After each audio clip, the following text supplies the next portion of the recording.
બાળક જેવી રીતે માતાના ખોળામાં આનંદની અનુભૂતિ કરતો હોય તેવી જ રીતે માણસ જ્યારે પ્રકૃતિના ખોળામાં જતો હોય ત્યારે તે અનોખા આનંદની અનુભૂતિ કરે છે। અત્યારે આપણે છીએ બૃહદ ગીર વિસ્તારમાં સમાવિષ્ટ અમરેલી જિલ્લાના રાજુલા તાલુકાના છેવાડા ગામ મોટી ખેરાળીમાં।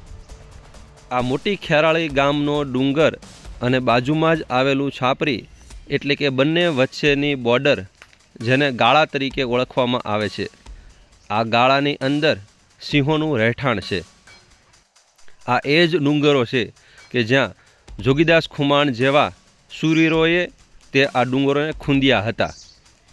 અહીં 2, 4 કે 6 નહીં પરંતુ ડઝનથી વધુ સિંહ પરિવાર વસવાટ કરી રહ્યો છે।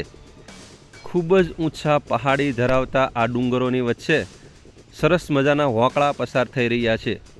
ખાસ કરીને ચોમાસામાં અહીં ખૂબ સારી ગ્રીનરી જોવા મળે છે। જો કે આ રસ્તા ઉપર રાત્રિના સમયે પસાર થવું ડર અનુભવાય છે, પરંતુ અહીં છાપરી હોય કે ખેરાળી